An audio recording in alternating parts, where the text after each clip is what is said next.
In only 1 year and a couple months of Bloodhound and Trap City's beef, 12 people have lost their life to this senseless war. But things escalated even more when Lil Jeff was killed.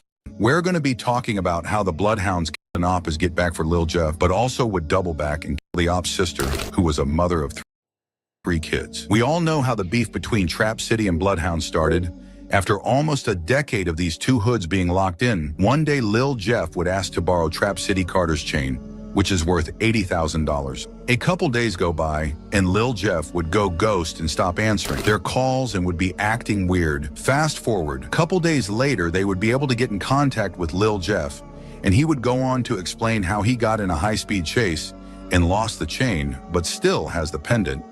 He even went as far as scratching himself up to make the story more believable. Trap City would feel like they got backdoored and would start spinning ever since then. The first person to die in this war was Lil Jeff and Q50's older cousin, Bloodhound Z Money. Ever since then, it's been bodies dropping left and right.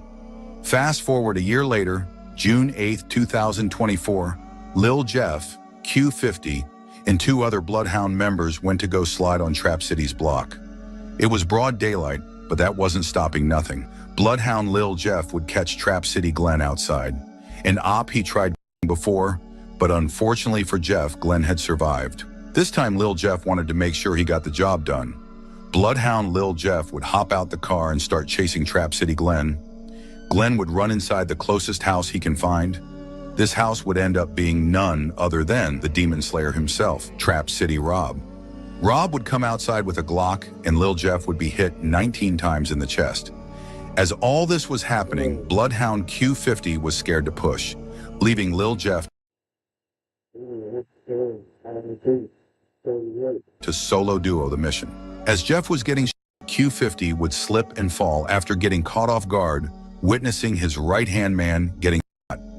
He would get back up and make a run for it back to the car to drive off, leaving Lil Jeff to bleed out.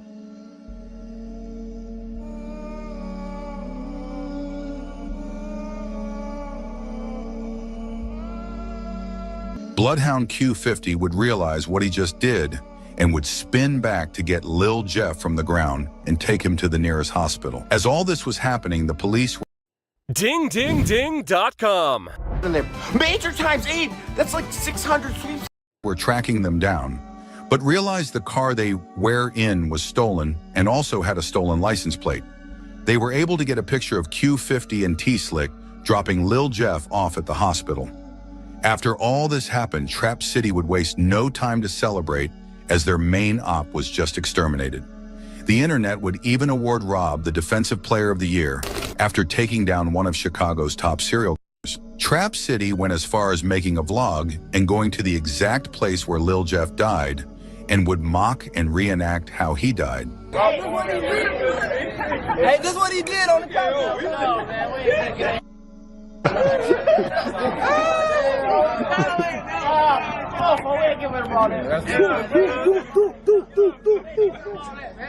The person that was trolling the most was Trap City Carter. Since Lil Jeff took his chain, the hate he had for him was beyond normal. He would be dissing Lil Jeff in the vlog and laugh at Bloodhound, telling them to get back on the score.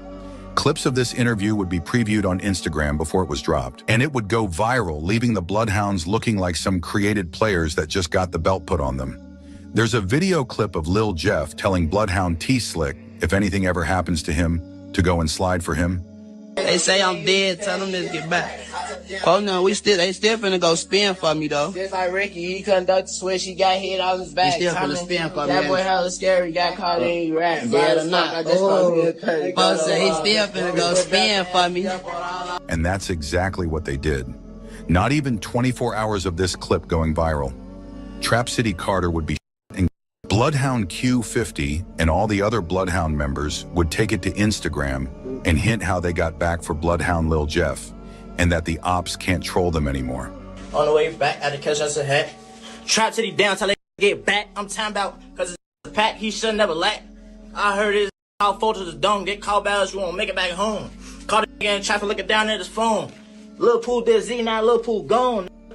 Even Rel Vert, who was once close with Carter and can be seen in multiple videos together, would go on to diss him. 67, y'all act just like you 83rd, folks. You doing all this rap bapping like y'all really doing what y'all doing, folks. Man, hey, look, listen, folks. Y'all know what's to Lil Jeff. Y'all know about my shorty, and y'all know what he do. He was punishing all. And we really wanted that, man. My road past Fat Rob so many times. This one no points, no bucket. It's a lame. Could never hang with us. You know that these straight fans of us from my dead Uncle Greg, boy. Y'all know though. But you is acting just like them the other side, gang. 67, 83. You brick lame, man. Y'all ain't having nothing. Get it up there, stupid. But the Bloodhounds weren't done sliding as Trap City took their top member. Trap City Carter's family knew that Bloodhound was still not done spinning, so they decided to do Trap City Carter's funeral in a small town 30 minutes outside of Chicago so they could be safe, or so they thought. Bloodhound would somehow end up getting the location of the Trap City Carter's funeral because they knew all the Trap City members would be there and that this would be the perfect time to catch them slipping. Unfortunately, they got there late as everyone left or was leaving, but they drove all this way and couldn't drive back home without scoring a bucket on their ops. They would see Trap City Carter's sister inside her car, driving about to leave the funeral.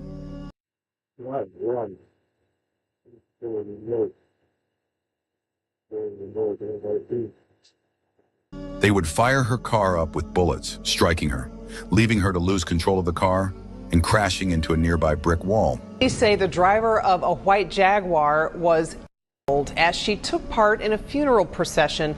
It had just left a church in Harvey when someone opened fire at 147th and Sealy in Dixmoor. The Jaguar crashed into a nearby home. 34-year-old Romisha Turner was found inside the vehicle. Dixmoor police tell us that all of this happened around 12:01 this afternoon. Dixmoor police responded to a call of several fired at an intersection of 147th and Sealy. They say Romisha was driving a white Jaguar SUV and that SUV collided with a residential home. They found her inside with wounds. She was later transported to Ingalls Memorial Hospital in Harvey, where she died.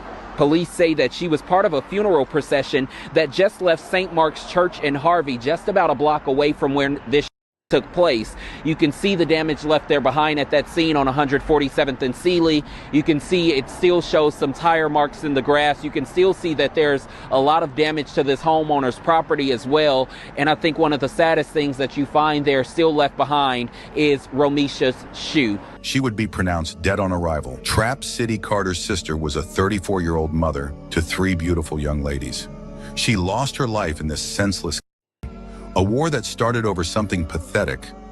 Now the internet would already know this was Bloodhound's work because they would make it insanely obvious, as they would put it in songs and rap about exactly what happened. That boy, he shouldn't have allowed this to pack. He not coming back.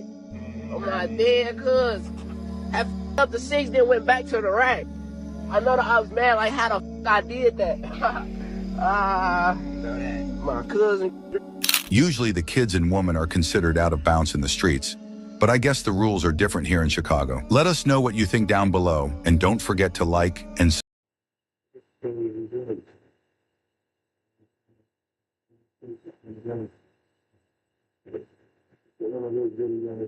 subscribe.